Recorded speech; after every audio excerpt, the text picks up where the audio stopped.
Boa noite. Opa, tirar daqui.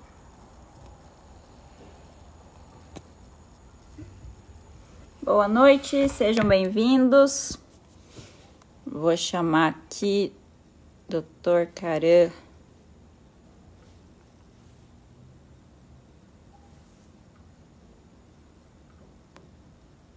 Todo mundo chegando, boa noite. Cheguei. Opa. Oi. Boa noite. Boa noite. Boa noite, filha. Boa noite a todos que estão conosco, que vão entrar. É uma satisfação, mais uma vez, estar com vocês para conversar sobre esses assuntos tão interessantes que é a obtenção de um filho. Sim. E dos desafios, né, que encontramos no meio do caminho. E um deles, infelizmente até bem frequente, é a baixa reserva ovariana. Então, que é a baixa reserva ovariana, quando a gente não tem muitos óvulos. A gente nasce com todos os nossos óvulos e vamos perdendo. A gente não produz igual são produzidos os espermatozoides. Então, os nossos óvulos vão só diminuindo. E chega um momento que a gente tem poucos. É normal, né?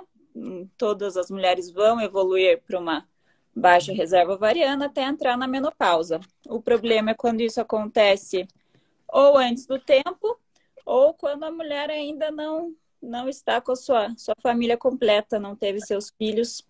E isso pode ser um drama porque a gente não tem todos os recursos para reverter.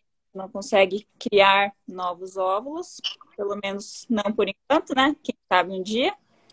Então a gente tem que trabalhar da melhor forma possível com o que a gente tem.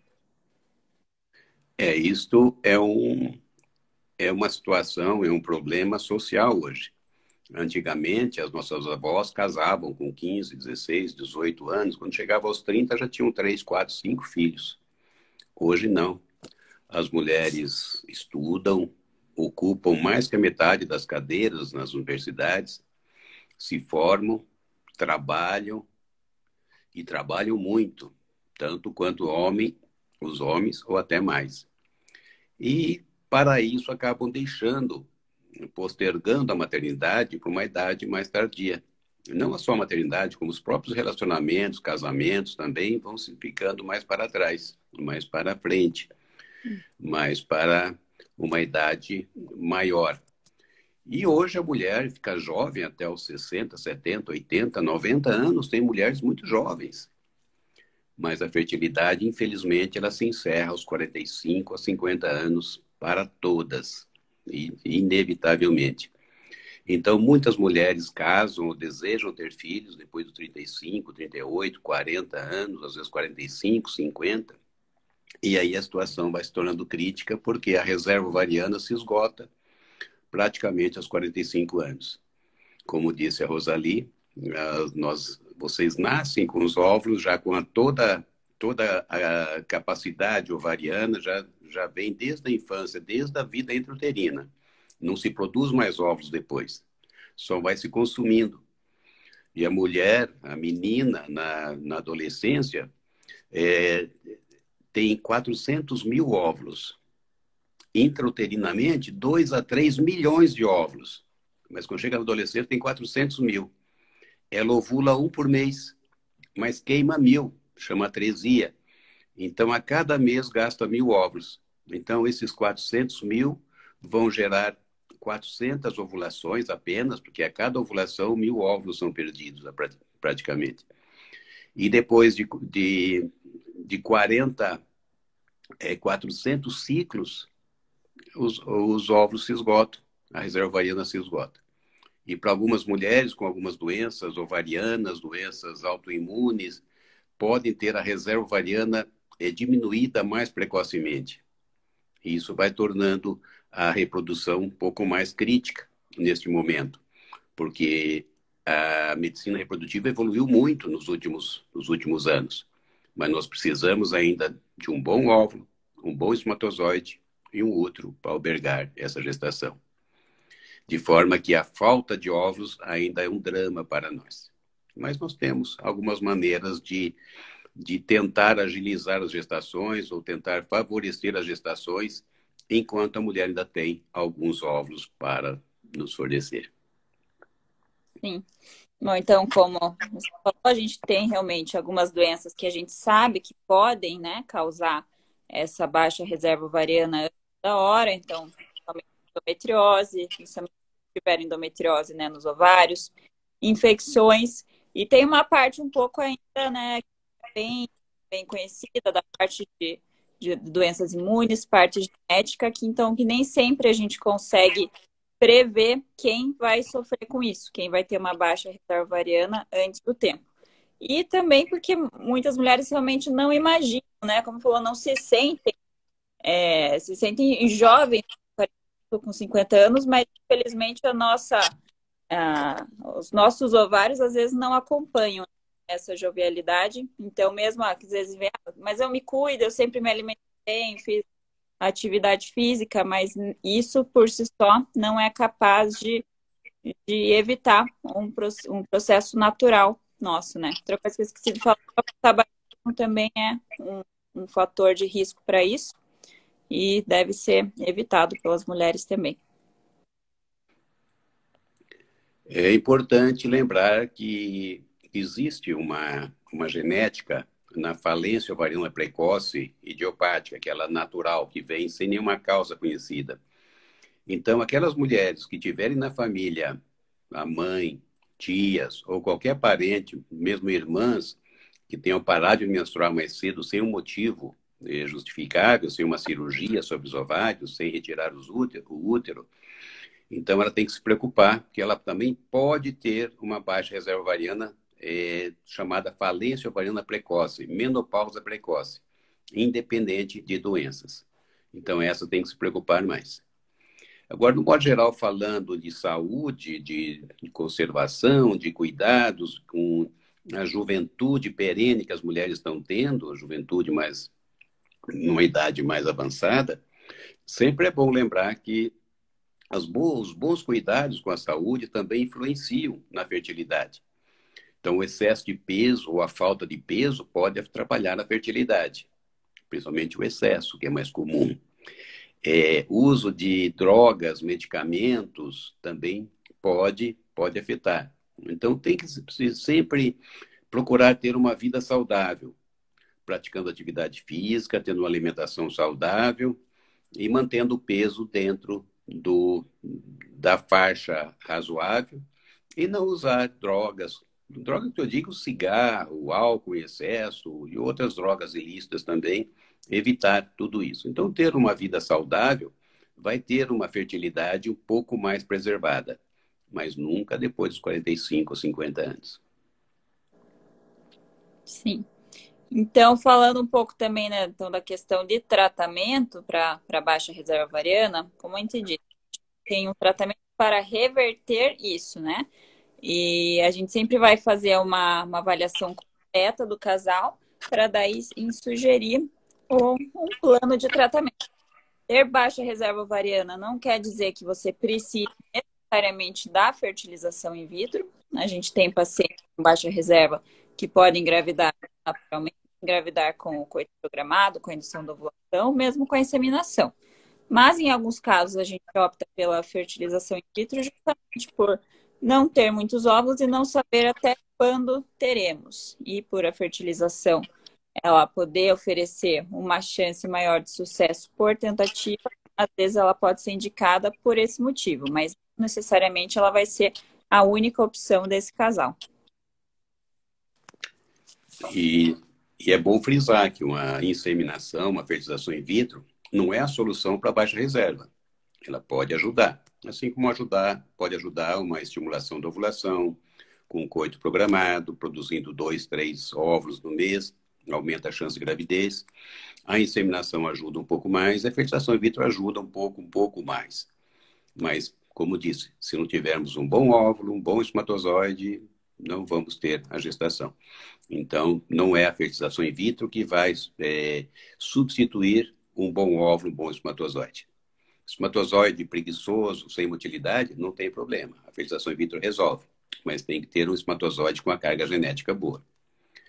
Então, existem técnicas que ajudam, mas não infalíveis, a não ser quando você parte para a doação de óvulos. Aí sim, a fertilização in vitro é absoluta, quando a mulher não tem óvulos capazes de gerar um bebê, a doação de óvulos vai resolver. Isso só pode ser feito através da fertilização in vitro. E em todos esses tratamentos, né, seja o coito programado, inseminação, fertilização, então a gente costuma usar a indução da ovulação, usar medicamentos para justamente tentar ter mais do que um óvulo por mês, que é o normal, né? A gente ovular um por mês.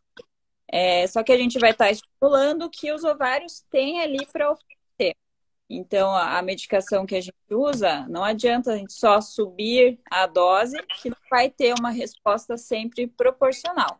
Os ovários vão oferecer o que tem ali à disposição. Então, tanto para qualquer um dos tratamentos, segue aquela nossa máxima, né? Não exagerar na medicação, porque nesses casos, além de não ter benefício nenhum, que a gente, infelizmente, seria bom se a gente conseguisse, né?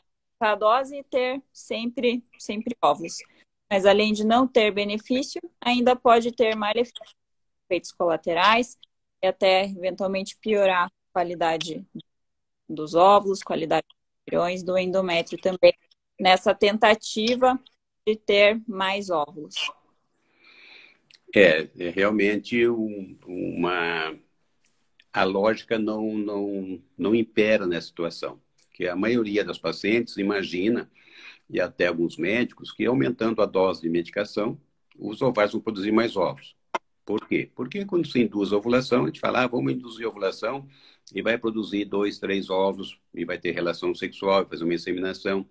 Vamos induzir a ovulação para ter 5, 10, 15 óvulos, para fazer uma fertilização in vitro, escolher os melhores embriões. Então, quanto maior a estimulação, mais óvulos vai ter? Não. O ovário tem um limite.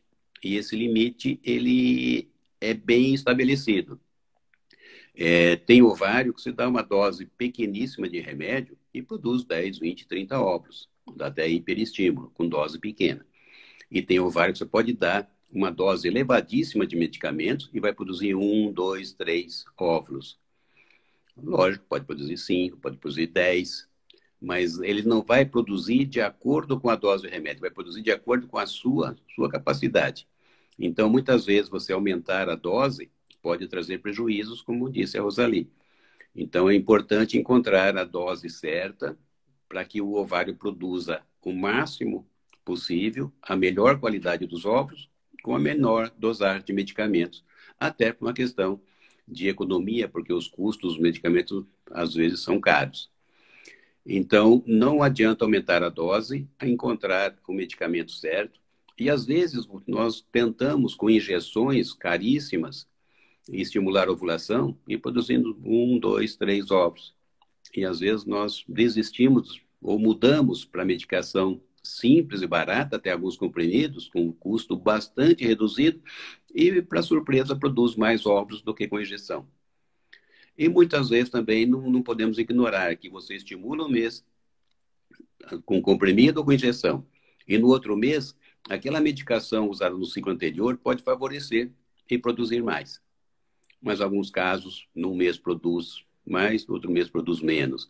Então, nós vivemos sempre numa situação um pouco crítica quando lidamos com baixa reserva, com ovários que não respondem bem. Então, precisa ter uma paciência maior e tentativas de mudar medicamentos, tentar mais ciclos, até que se obtenha bons óvulos, bons embriões e a gestação. Uhum. É bem isso, né? Às vezes tem que ser mais persistente nesses casos. Pode até ocorrer de ter meses, ciclos, até 100 óvulos, sem resposta à medicação, ou sem bons óvulos, embriões. Isso não quer necessariamente dizer que não vai ter um bom óvulo, um bom embrião em um outro ciclo, com o mesmo esquema, com outra medicação. Às vezes, alguns casos, até a própria natural, né? Se a paciente ainda tiver ovulação espontânea. Então, são casos que às vezes exigem um pouquinho mais de persistência do casal e nós também. Tem situações que nós estimulamos, produz um óvulo. E sem estimular, produz um óvulo também.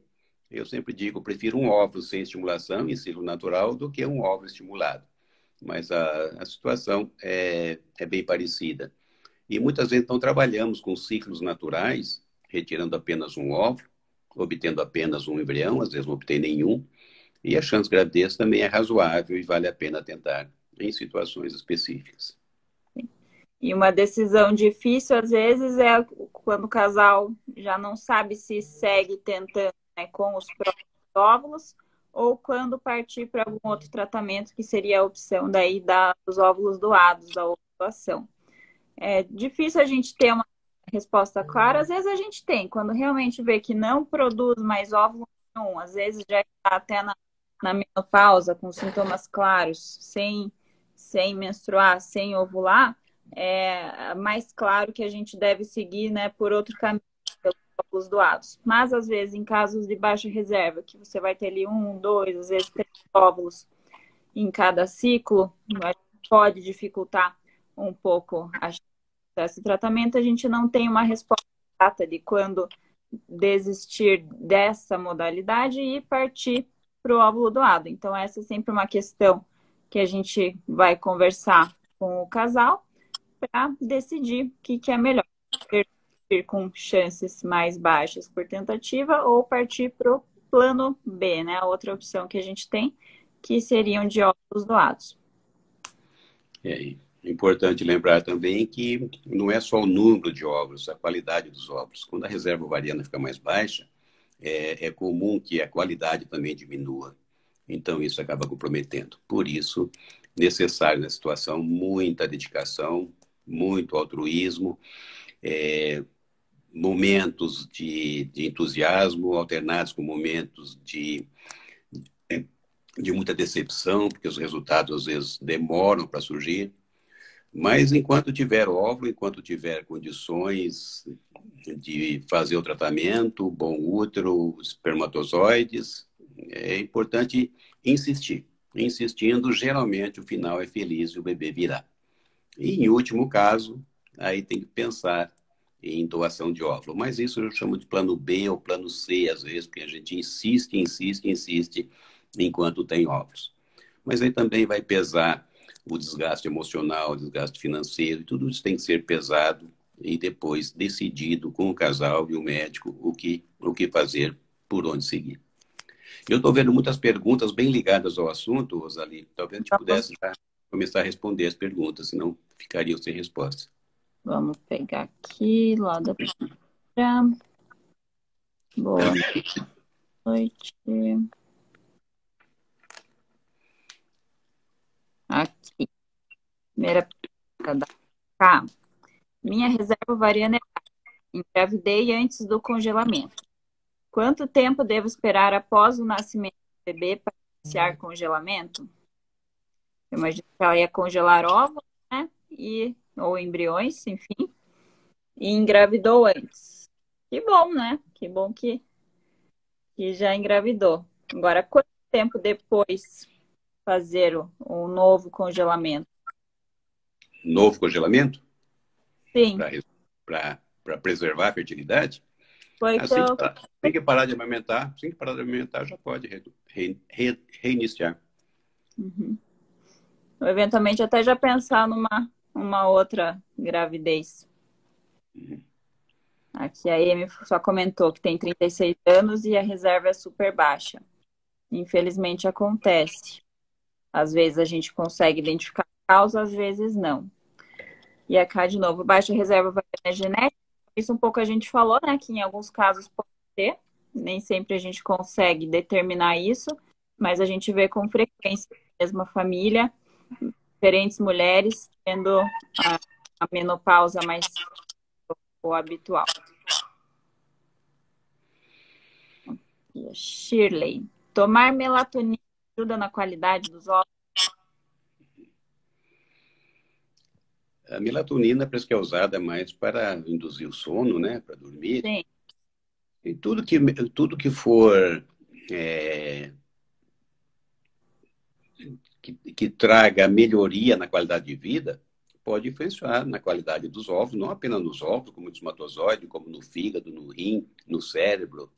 em todo o organismo, né? Então, isso que eu digo de cuidar da saúde do modo geral. Mas a melatonina, especificamente, não influencia a qualidade dos óvulos, não.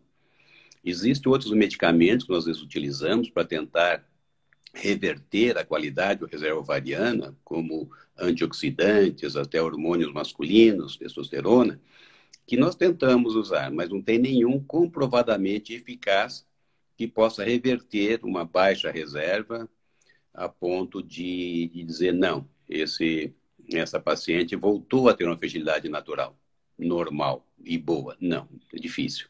Tem que trabalhar com a baixa reserva mesmo. A Lu perguntou que tipos de medicamentos. Eu estou imaginando, para que você comentou, que podem afetar também a reserva ovariana. Eu acho que o que a gente tem mais claro mesmo, às vezes medicamentos de quimioterapia, né? Medicamentos para câncer. Agora tem muita coisa que a gente não sabe qual que pode ser, principalmente medicamentos e tratamentos de quimioterapia podem afetar a reserva ovariana também. O mais grave são as quimioterapias, principalmente para câncer, as radioterapia também para câncer, que comprometem drasticamente a reserva ovariana, principalmente em mulheres com idade um pouco mais avançada. As mais jovens resistem um pouco mais, mas depende especificamente do remédio. Tem remédio mais tóxico e remédio menos tóxico para as gônadas, para os ovários. E assim, mesma coisa para o espermatozoide também, para os testículos. Agora, outros medicamentos comuns, antibióticos e os anti-inflamatórios, remédios usados comumente, não afetam a fertilidade nem a reserva ovariana, não. E a salpingectomia pode causar baixa reserva? Então, é a cirurgia de retirada, né, das tubas. A gente tem que ter uma preocupação, que as tubas, elas estão, né, próximas ao ovário, e algum dano na circulação potencialmente poderia prejudicar a circulação ali do ovário. Mas, em geral, respeitando bem as técnicas cirúrgicas, a gente não vê problema. Agora tem que ver por que, né, que está fazendo a salpingectomia, porque a gente não faz salpingectomia sem motivo. Então, às vezes, o que quer que tenha levado a essa necessidade de salpingectomia, seja uma gravidez ectópica, porque teve uma infecção pélvica, uma endometriose, isso por si só pode já afetar a reserva ovariana. Então, eu acredito mais nisso do que na própria salpingectomia causando. Em alguns casos que, além de ter que tirar as tubas, pode estar com muitas aderências, às vezes pode prejudicar também. Então, toda cirurgia tem que ser feita com muito cuidado para não afetar os ovários. Talvez a pergunta seja mais específica para o hidrossalpinge, porque se tirar as trompas, tirar as tubas, geralmente quem faz isso, quem não quer ter mais filhos.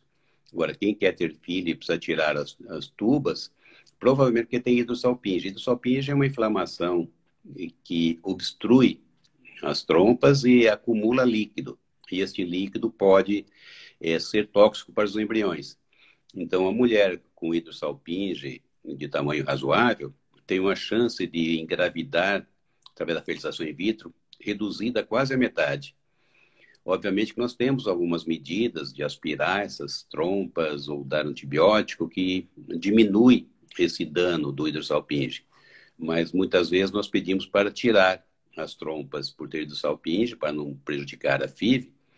E essa cirurgia, se o médico não cuidar com a circulação ovariana, e a circulação tubária e ovariana às vezes é muito próxima, então pode danificar a circulação do ovário, e danificando a circulação, o ovário vai receber menos irrigação sanguínea e pode prejudicar a sua reserva, sim.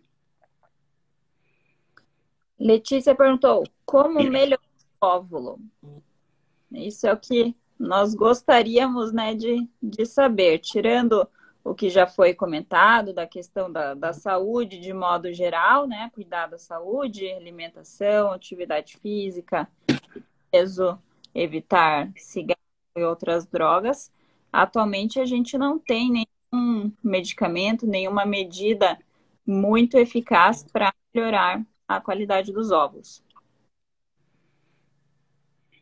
Acrescentar alguma coisa?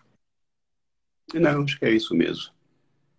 A Silvia comentou que ela tem o AMH, que é o hormônio de anos 16, que é reduzido, né? Tem 39 FSH de 7, está normal.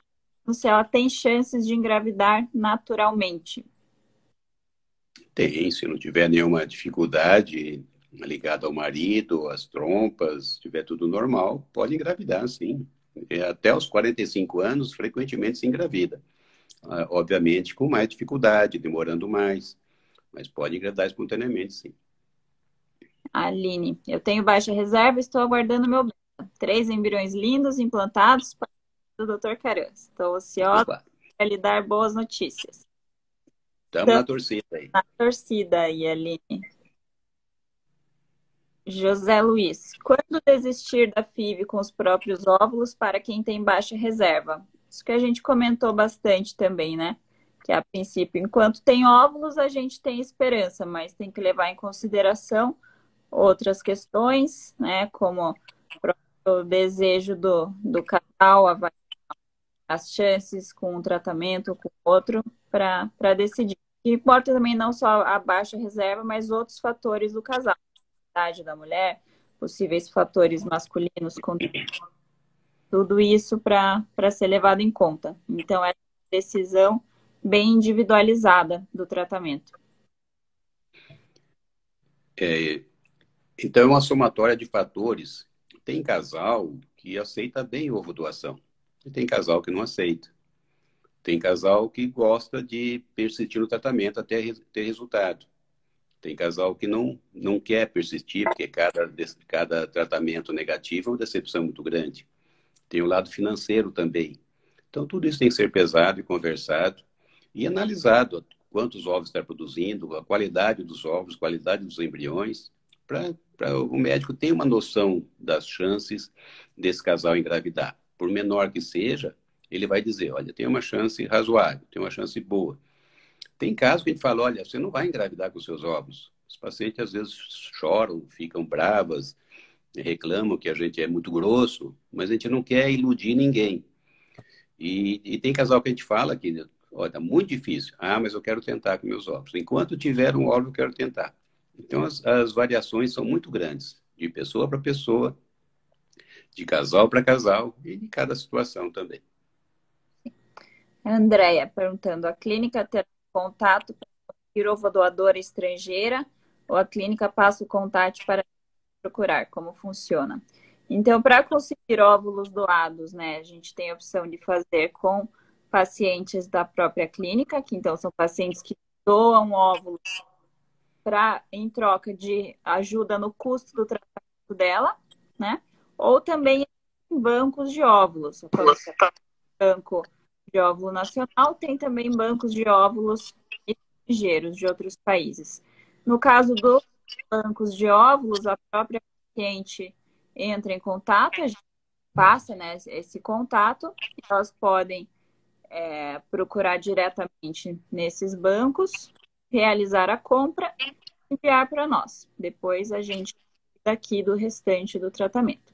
Fazendo com pacientes nossos mesmo, daí somos nós que vamos selecionar, tanto quem vai doar, quem vai receber, para realizar o tratamento também. Aqui de baixo, Martime. Para ter doação de óvulos, até que grau de parentesco pode ser? Então, até pouco tempo atrás, não podia, né, uma doação que não fosse anônima, então, mesmo de parentes, não era permitido. Apenas alguns casos com liberação social. Agora, com a nova resolução do Conselho Federal de Medicina, aí é uma semana mais ou menos, é permitido até quarto grau de parentesco, desde que não ocorra idade, né, entre os envolvidos. Aqui a Sarinha. Eu também tenho baixa reserva, tive apenas um embrião que transferi uma segunda com a doutora Karina, dando meu positivo. Boa sorte, Sarinha. A doutora Karina está de folga hoje, mas a gente vai ficar na torcida também. E a Silvia veio repetida. Andréia, tuberculose e algumas doenças sexuais como clamídia podem diminuir? Quer responder essa? Pode o quê? Diminuir a Diminuir reserva? a reserva. Reserva. Sim, qualquer infecção pélvica, seja tuberculose, clamídia, gonococo, ela pode afetar os ovários e essa infecção, depois de curada, pode deixar o ovário com baixa reserva, pode danificar eh, muitos óvulos e depois diminui essa quantidade de óvulos e a reserva fica prejudicada. E o que causa a obstrução de trompas? Então, também as causas são semelhantes, ser por infecções pélvicas, endometriose pode causar obstrução, outras cirurgias abdominais que podem gerar aderência, então, como cicatriz dentro do abdômen, podem causar obstrução. Luciana perguntou: quais os riscos de gravidez após os 40 Gravidez, gravidez pós 40 anos? Sim.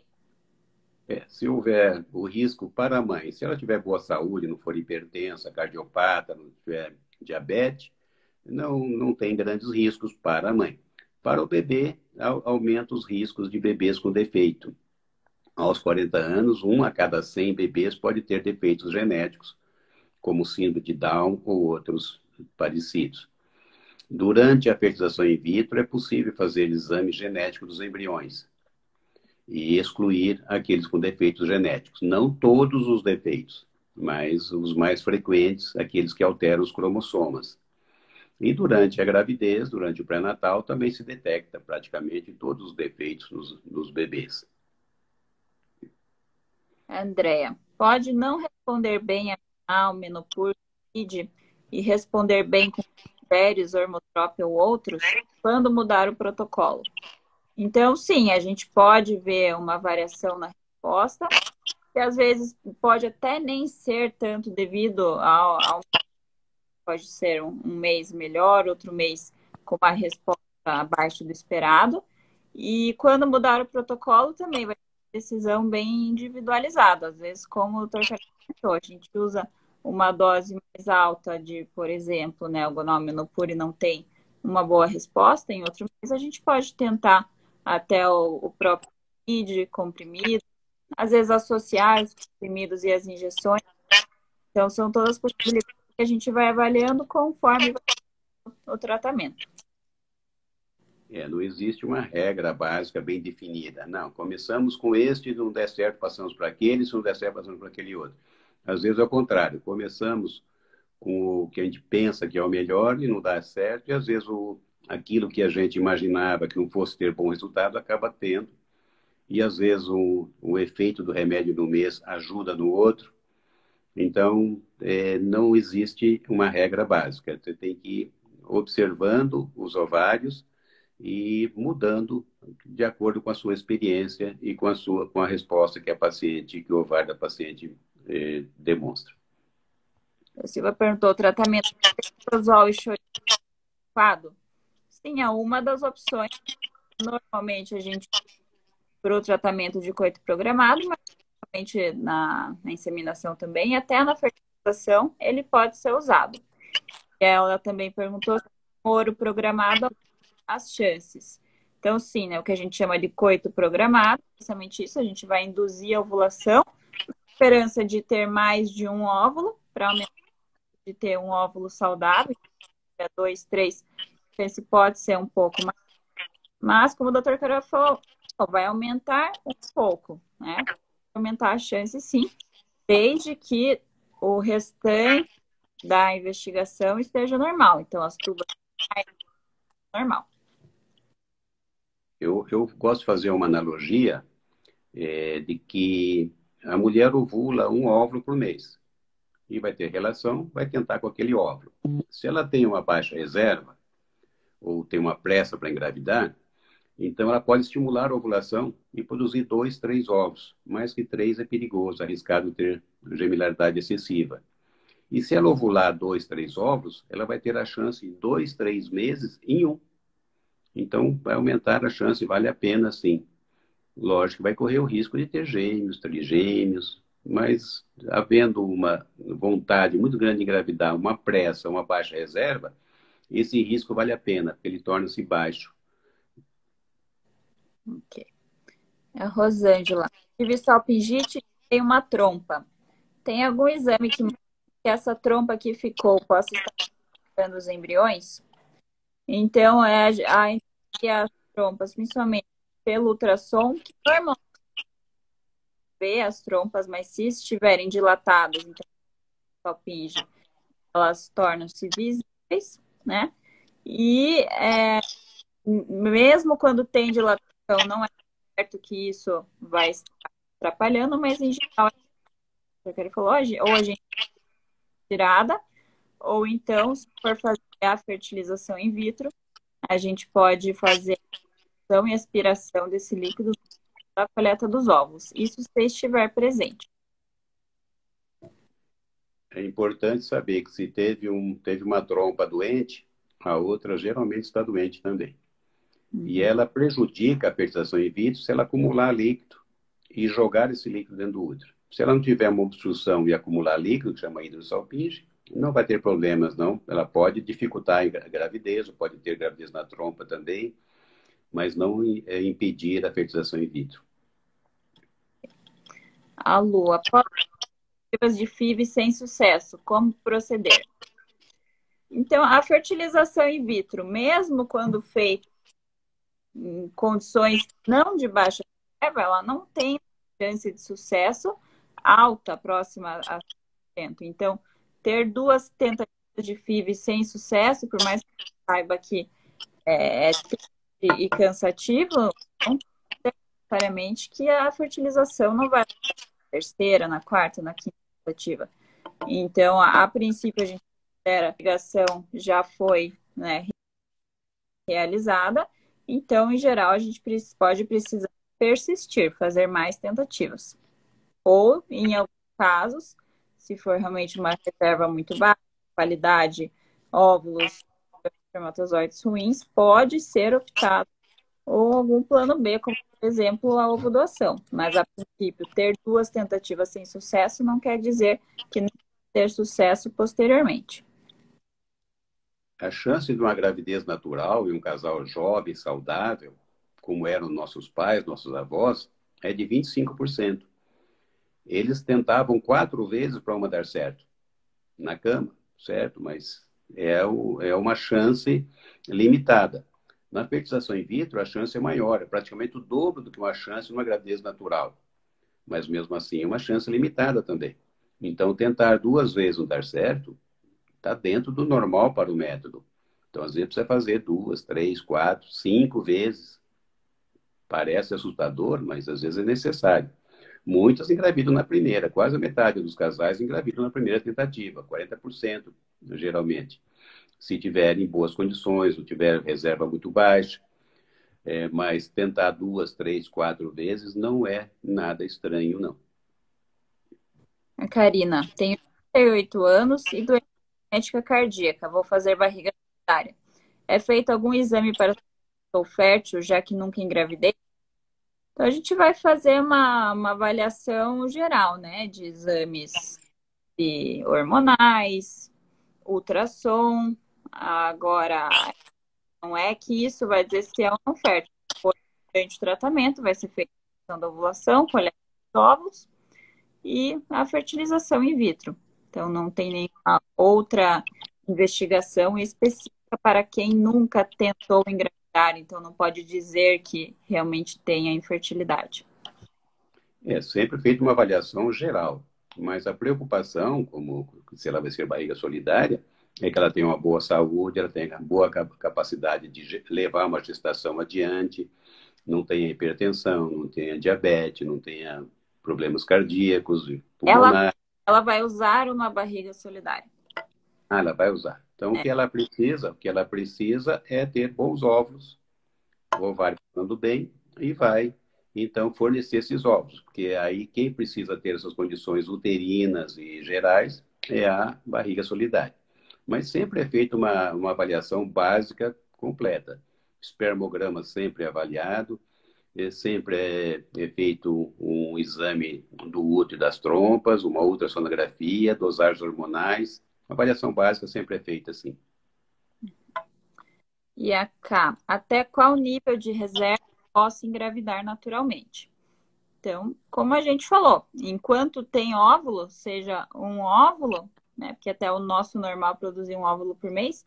Se produzir um óvulo, seja espontaneamente ou com a medicação, tem chances de engravidar naturalmente. A limite, né, de idade ao redor de 45 anos. Mas não tem uma avaliação da reserva ovariana específica que a gente diga que não possa mais engravidar, a não ser que realmente não produza mais óvulo nenhum. Aí poderia engravidar, não com os seus óvulos doados. É importante salientar que não adianta fazer um exame hormonal, por exemplo, hormônio antimileriano, dá lá embaixo, ai meu Deus, não tem mais reserva. Não, não é bem assim. Dosar do FSH, deu elevado. Não, mas não é nenhum exame comprova que a mulher realmente não possa ovular e ter filhos, a não ser o estudo da própria ovulação. Se ela não ovula por 2, 3, 4, 5, 6 meses, tem sintomas de menopausa, tem os hormônios alterados, aí sim ele pode dizer, olha, não dá para engravidar mesmo. Mas não é assim tão fácil, muitas vezes, definir esse limite. Até um tempo lei no meu Instagram ali um estudo que falava justamente isso, né? Que não existe um nível, né? Milhares conseguiram definir um nível mínimo de antimileriano, de hormônio que seja necessário para a gravidez. Então, não existe esse valor que abaixo disso não é mais possível engravidar.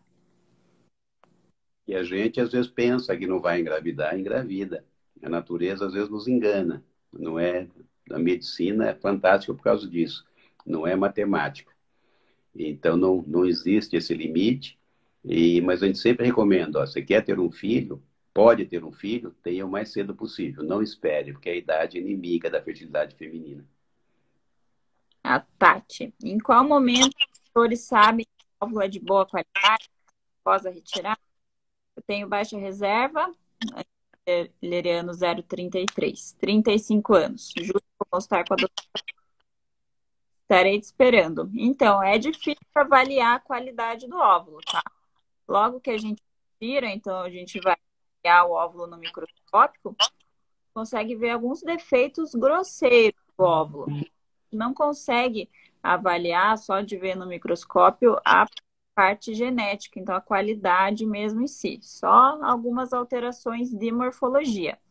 De certa forma, depois, com o desenvolvimento do embrião, também é uma maneira de avaliar, mas lógico, daí a gente vai ter a contribuição não só do óvulo, mas do espermatozoide. Mas uma avaliação bem fidedigna da qualidade, a gente não consegue ter só retirando, só olhando para ele. Se fosse analisar a genética, a gente tem que analisar o embrião, porque o óvulo ele é uma célula só. Se a gente for fazer uma análise daquilo, a gente vai destruir, vai perder aquela célula. A gente analisa, por exemplo, desde o ovário, os hormônios da mulher, os folículos, o crescimento dos folículos, a gente vai tendo palpite. Não, poxa, um folículo bonito. Nossa, vai ter um óvulo bom. Nossa, que óvulo bonito que veio. Então, e que embrião maravilhoso. Tudo perfeito, mas a certeza só quando o neném nascer. Só quando a gravidez se confirmar. Porque por melhor que esteja, a gente nunca tem uma certeza absoluta. Por isso transferimos 2, 3 embriões, antigamente 4, agora no máximo 3, para que a natureza nos diga quem são os bons embriões que vão nascer. Agora, alguns defeitos a gente consegue ver, sim, desde o folículo, desde o óvulo, o embrião, e muitas vezes a gente elimina esses elementos porque não vale a pena trabalhar com eles. E se existe alguma comprovação científica de que tratamentos alternativos, como, por exemplo, a acupuntura, possam auxiliar no tratamento? Tudo que for bom para a saúde vai ser bom para a fertilidade.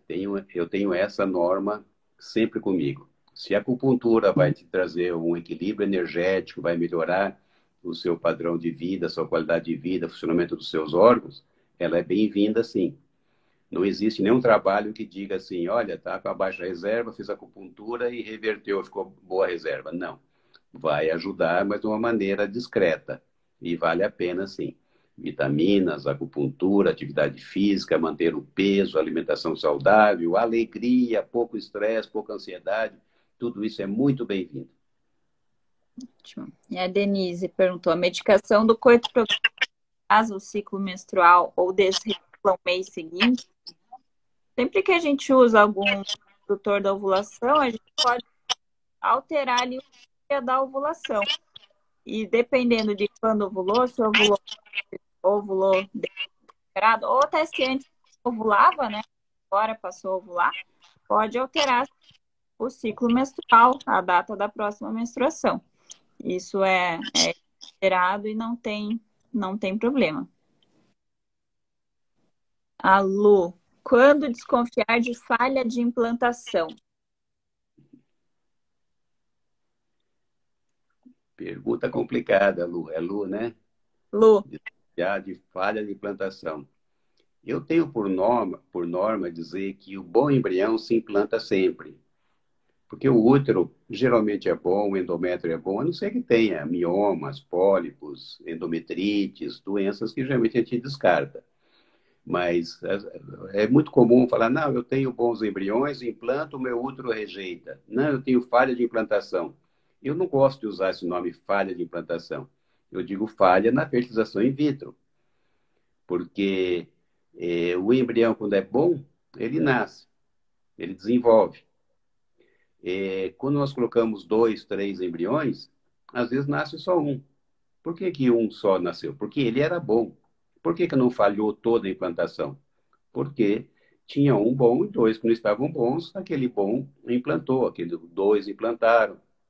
Então, eu não penso muito em falha de implantação. Eu digo que houve falha do método. A fertilização falhou. O pessoal fala assim, não, tem que ver janela de implantação, estudar o momento da transferência, estudar, fazer biópsia de endométrio, estudar células natural killer. Então, são coisas que não têm uma base científica evidente. Então, eu duvido muito de muitos desses métodos por saber e por ver que quando o embrião é bom, ele se implanta. Quando o embrião não é bom, ele não vai se implantar. E o embrião bom se implanta no útero, se implanta nas trompas, se implanta no ovário, dentro da barriga, no intestino, até onde não tem endométrio, porque ele tem qualidade, ele se desenvolve. E o embrião, quando tem defeito, e muitos deles, mais da metade dos embriões vêm com defeito, eles então não se implantam, ou se implantam e abortam precocemente, ou às vezes a mulher nem fica sabendo que implantou. Então, falha de implantação é um diagnóstico difícil de ser definido. A Silvia, quem já teve filho pode apresentar problemas nas trompas? Sim, já teve, pode ter algumas dessas questões que eu falei. Às vezes endometriose, às vezes infecção, às vezes as próprias cirurgias.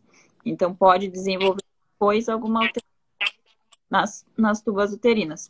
Eventualmente, até poderia ter alguma alteração não tão severa e que conseguiu engravidar naturalmente, né? Fez. A Luana. Pode falar. É importante falar que os problemas tubários não são congênitos, a pessoa não nasce com ele, adquire em algum momento da vida. E geralmente por relação sexual desprotegida, doenças sexualmente transmissíveis, infecções, cirurgia sobre as trompas. Então vai causar endometriose, miomas que obstruam as trompas. Então vai causar um fator. E esse fator pode vir aos 15 anos, aos 20, aos 25, aos 30, aos 40. Depende da vida da mulher. Depende da doença que ela esteja albergando. Então, se ela tem um filho aos 20 e aos 25 tem uma relação sexual desprotegida e pega uma doença. Tem uns filhos aos 25, mas aos 30 surge endometriose que afeta as trompas. Então, ela pode ter filhos e depois ter os problemas adquiridos, como infecções, endometriose, miomas, e a idade favorece essas complicações. Certo. A Luana, explica como é feita a estimulação ovariana. Então, a estimulação ovariana, em geral, a gente vai começar no começo do ciclo. A gente faz um exame ali nos primeiros dias, primeiros 3 dias, para ver como é que está o útero, os ovários, não tem nenhum cisto, nada que possa atacar aquele mês. E a gente começa. Então, como a gente falou, pode variar bastante, dependendo do tratamento e dependendo do caso. Então, às vezes, são comprimidos, às vezes são injeções de hormônio. E aí, conforme a gente vai fazendo, a gente vai continuar acompanhando o ultrassom para avaliar como que os ovários estão respondendo à evolução dos folículos, né, que guardam um óvulo. Depois do tratamento, no caso do coito programado, a gente vai orientar o dia mais próximo da ovulação.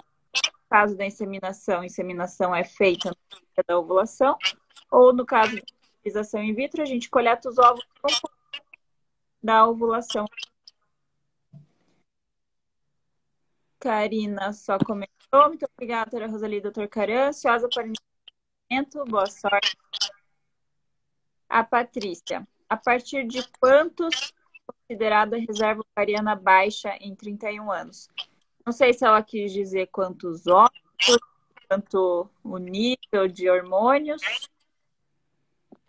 É importante que nós podemos avaliar a reserva ovariana com a dosagem do hormônio antimileriano. O melhor hormônio é esse. Tem o hormônio FSH-LH que pode dar alguma dica, mas ele demora um pouco para se alterar. E a contagem dos folículos nos ovários, contagem dos folículos antrais, que significa folículos no período menstrual, no comecinho do ciclo. Então, essa contagem pode dar uma noção da reserva ovariana. E dependendo da idade, você vai ver o nível de hormônios e a contagem de folículo e vai dizer até que ponto está baixa ou não. Não tem nenhum um valor exato que a gente diga é baixa, não é baixa. Se analisar lá, por exemplo, hormônio antimileriano, 30 anos, varia de 0,2 até 8. Então, é uma variedade muito grande, então não dá para dizer, mas deu 1,5. É baixo? Podia ter dado 8? Não é baixo. Precisa ver vários fatores. Não é assim, não é matemático. Exato. Olha, a doutora Sueli com a gente, doutora Sueli, hematologista, que já participou da live aqui com a gente, perguntando se a radioterapia pode baixar a reserva ovariana ou danificar o óvulo, mesmo não tendo sido feita na pelve. Então, a radioterapia, né, para tratamentos de câncer, ela vai prejudicar principalmente quando for realmente feita próximo aqui dos ovários. Não só na pelve, então, às vezes até um pouco mais próximo, região de fêmur ou torácica, dependendo, pode afetar, mas tem um efeito principalmente local, né? Mais que ele se espalhe um pouco, ele é mais localizado. E geralmente se faz uma proteção com avental de chumbo, alguma coisa, para que não afete as gônadas, ovários, testículos. Em alguns casos, até a transposição, né? Sim, também. Existe cirurgia para tirar o ovário do local da radiação. Então, faz uma cirurgia, põe os ovários fora do local da radiação para que a radiação não os atinja. Também isso pode ser feito. A Shirley, por que alguns folículos não possuem óvulos dentro? É boa. Eu sempre digo que o folículo é uma uva e o óvulo é a sementinha da uva. E toda fruta, você pode ter a semente ou não ter. Tem algumas até que geneticamente já são modificadas para não ter semente. Mas mesmo que tenha uma uva com semente, você vai encontrar algumas sem semente. É porque às vezes desenvolve mal, desenvolve com defeito o folículo e o óvulo não vem. Ou às vezes aquele óvulo estava tão preso na parede, ou ele estava prematuro, aquele folículo, que não se soltou. Então existe o caso dele não existir, não ter se formado, ou o caso de não ter vindo na aspiração. Perfeito. A Vanessa. Hormônio antimuleriano 0,3, 35 anos. Necessário congelar óvulos? Então é aquilo, né, que a gente fala. Sempre que possível, se for possível engravidar, engravide. Se não for, não tiver nem perspectiva, né, de engravidar nos próximos anos, congelamento de óvulos é uma opção. Também o congelamento de óvulos, o sucesso, né, depois do tratamento, vai depender principalmente da idade e da quantidade de óvulos congelados. Então, a gente prefere, sempre que possível, congelar realmente os 35 anos, não que tenha algum limite, pode ser congelado a qualquer momento, mas quanto antes, melhor. Vamos ter que avaliar, né, se com esse antimulher baixo, se a sua reserva ovariana está baixa, talvez não tenham muitos óvulos. Mas, se não tiver perspectiva de engravidar logo, tem congelamento de óvulos. Não confie apenas numa dosagem hormonal, principalmente quando dá baixa, assim. Também. Um pouco baixa, talvez seja erro laboratorial também. Então, analise outros fatores, a parte genética, nos antecedentes familiares de falência ovariana, a contagem dos folículos ovários. Mas, em último caso, congelar sempre é uma boa alternativa. Por quê? Você vai ter uma reserva. Não vai ter uma segurança total que você vai engravidar com os ovos congelados. Mas você tendo eles congelados, você fica um pouco mais tranquila. Mas procure logo o príncipe encantado e engravide o mais rápido possível, que é a melhor maneira de preservar a sua fertilidade e ter o seu filho. Resolver o problema.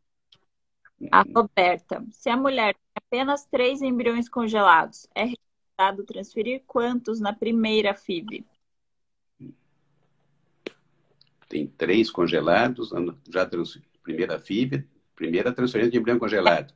Recomendado transferir quantos na primeira FIV? Não disse se já transferiu ou se congelou tudo, né? E vai transferir, também não disse idade. Até 37 anos, 2. Depois de 37, 3. São normas no país.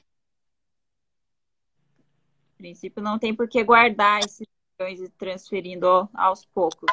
Exatamente como a gente não consegue avaliar qual seria o melhor, em geral, a gente transfere quantos são permitidos. Aqui, ó, Marte, só agradecendo. Obrigada mais uma vez. Obrigada a vocês por acompanharem a gente aqui. Angélica, um blastocisto 4AB e outro 4CC, tem boas chances de gerar gravidez? Faltou um dado muito importante, né? Que é a idade. Então, mesmo a classificação do blastocisto, por mais que ela nos dê uma certa de qualidade, ela não é também totalmente confiável. Então, todo blastocisto, todo embrião tem chance.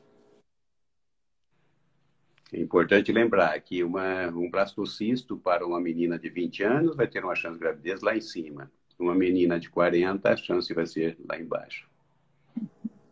Aqui a Lauriane.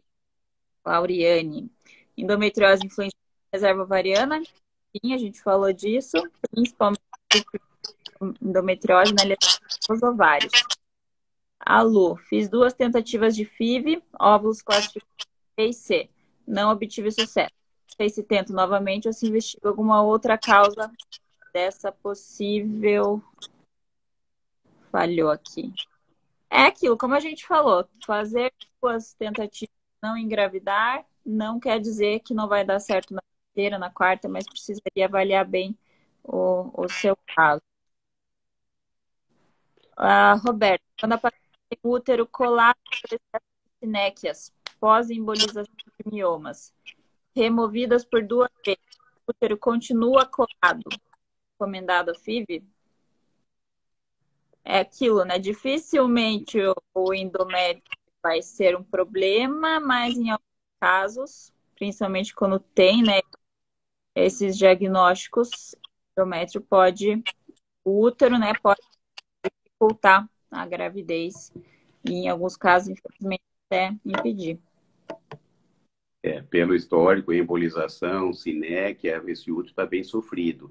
A chance dele albergar uma gestação e correr tudo bem já diminui bastante. Mas isso precisa avaliar cada caso. Não dá para dizer se a chance é boa ou não.